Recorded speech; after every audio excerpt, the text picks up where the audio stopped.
Welcome back to Climate Change Perspectives. Minister, I'd like to get a sense from you. How important is it to get decisive action occurring from the United States and also from China, the two biggest economies globally? And I know the US obviously not really signing up to the Kyoto Protocol, for example, and a lot of eyebrows raised because of this. I think that remains a big challenge. I mean, and part of the difficulty is in the US Constitution.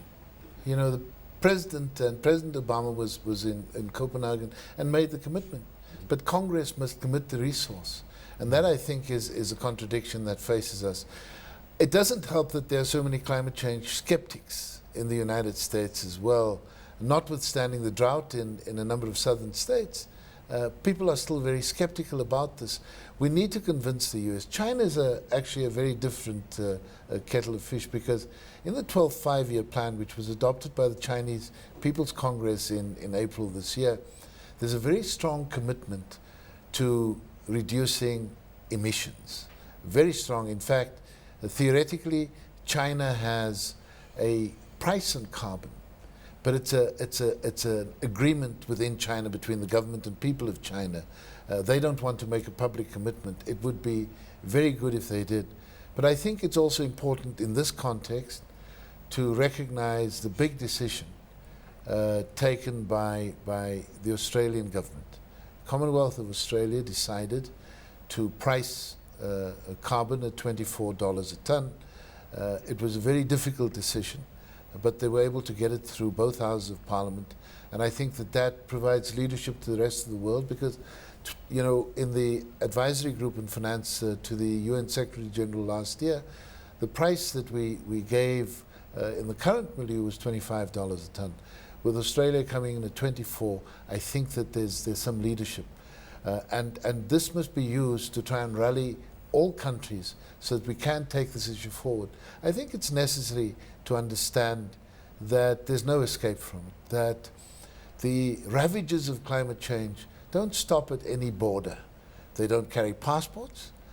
It will happen to all of us, and I think the science is now incontrovertible that increases in temperature 2 degrees Celsius or above will change lifestyles forever. And agriculture and everything else will be very, very seriously affected, which is why we must continue to lobby to bring countries on side. Caroline, I don't mean to backtrack, but earlier on we were discussing the sort of institutional framework for the Green Fund. You've been a former World Bank senior World Bank person.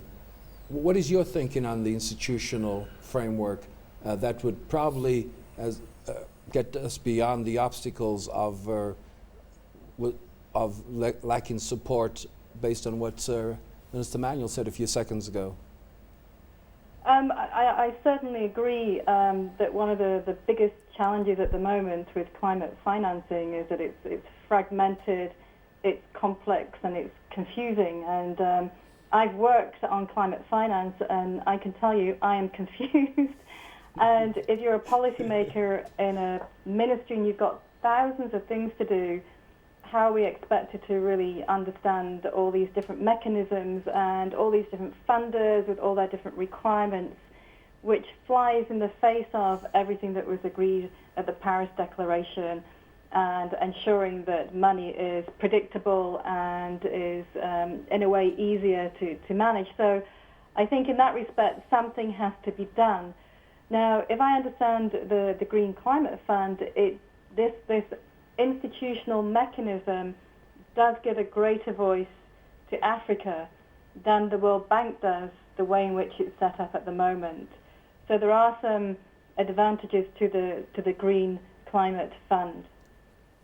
Caroline, would you say that there needs to be decisive action at COP17 with regards to who is going to run the climate fund, if we're going to see coordinated action, as we mentioned a little earlier in studio? Yeah, I mean, absolutely. This is one of the challenges, absolutely, for COP17, is the management of the Green Climate Fund. And I think that is critical for Africa. The issues around agriculture are absolutely essential for Africa. And, you know, ultimately, I think it's about, like Mr. Manuel said, about, again, trying to understand that there's a common purpose based on shared values, and this has to be kind of reiterated Otherwise, everybody will lose out. I mean, Africa is needed for the recovery of Europe. So, and as was mentioned earlier, climate change is not separate from development. It's not separate from progress. It's not separate from growth. So we do need immediate action, and I think that this interdependency is being recognised, and I would hope that this would be reflected in Durban. Peter, what is your sense on the Kyoto Protocol, and whether you think we're going to see it being extended, and whether you think we're going to see the buying in of all the developed nations and also the emerging market space? Do you think that there could be a big fight or debates occurring during COP17 with regards to this? Well, I think the debate or the fight continues, right? So we already know that four developed countries have said that they won't sign up to the Kyoto Protocol, and there's quite significant players. Maybe Russia is not quite a developed country, but it's a significant player. But Canada, Japan, of course, which is the home of Kyoto, hasn't signed up either. I think, but this links back to your earlier question about the US and China, which really are the key players in all of this. I don't think you will get the US on board in the absence of Congress getting very firm commitments, or at least legislation through the Congress, to be able to tax carbon-intensive imports. This is the so-called carbon leakage problem, which cuts to the heart of the climate change negotiations now. It's the competitiveness agenda, not to put too fine a point on it. And that's really where the negotiations are going. So the US is concerned that it penalizes its industries. The industries relocate to China or India perhaps, where regulations are less environmentally friendly, and the companies simply export back into the United States. India's concern is our imports get penalized unfairly. And that is very controversial in the trading system, so this connects back into the WTO, which, by the way, is pretty much dead, as we know. The Doha round is not progressing. China's in a very different position. China is promoting the green energy industries very strongly. It's building up a significant advantage in that area, and now the Europeans and the Americans are sitting back and watching China. Ultimately, that may be the catalyst that brings everybody on board, but I wouldn't hold my breath for Durban. The more I listen to the conversation we're having, it seems there's no deficit on will or where to find the resources. There's a deficit on leadership. Would you say that is an exaggeration? No, I think that, for me, leadership and political will sit in the same place. But the big challenge before us is that we need to understand that the problems that confront us are not in-country problems. One of the problems in the economy is a consequence of global imbalances. We've known about these for a long time. You can look at communiques of the G20 before heads of state first met in 2009. Finance ministers have always had this in their communiques, so we've known that the problem would arise. Everybody's been afraid to act on it. Now we're sitting with a position where no single country or group of countries like Europe can resolve their problems on their own. It's not a Greek problem, it's not a Greek, Italy, Spain and Portugal and Ireland problem. It's a European problem. Actually, it's not a European problem. It's a problem of global imbalances. The export flows, the savings flows, the trade balances are all distorted. And I don't think we have a recipe to take issues forward. But in that context, I think leaders then tend to look at the short term.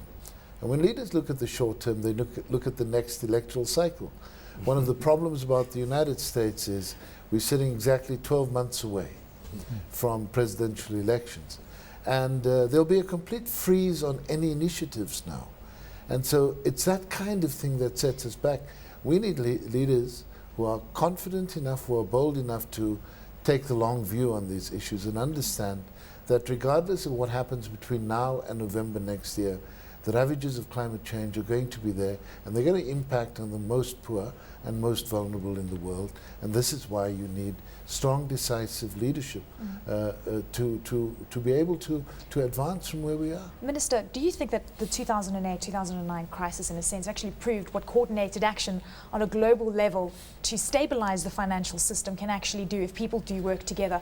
Why can we not see coordinated action to that extent? We have these annual meetings.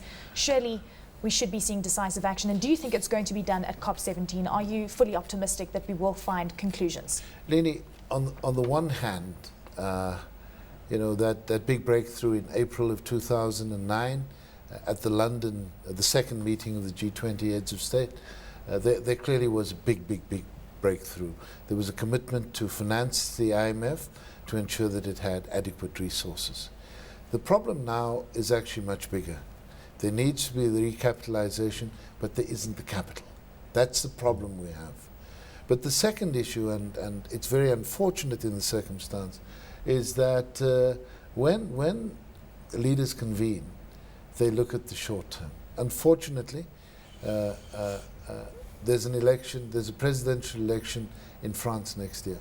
I think President Sarkozy has delivered a very ambitious agenda for the G20 meeting in Cannes. But there's an election.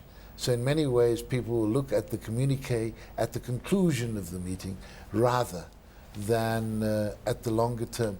Mexico hosts next year, and they host 3 weeks before a presidential election. It's that kind of thing that we need to move beyond, because the problems are not determined by electoral cycles, just like they're not determined by sovereign borders. Minister Manuel was alluding to the fact that many leaders find themselves on the eve of re-election. Yeah. But my argument is, isn't environment and isn't climate change a sufficiently captivating issue for a electoral program or platform?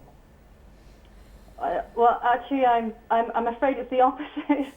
I spent 14 years in the United States, and the level of understanding of climate change and its impacts is very, very low, and therefore no leader will get elected in the States by standing up on a climate change platform. That's the reality. Now, the global fragility of the financial system and the fact that there's high unemployment in many of these critical countries that are facing elections is totally key to these leaders. And the essential thing is to, like I was trying to explain before, is the fact that some of these leaders are recognizing that for their own recovery, they are dependent on other countries, such as Africa, for example.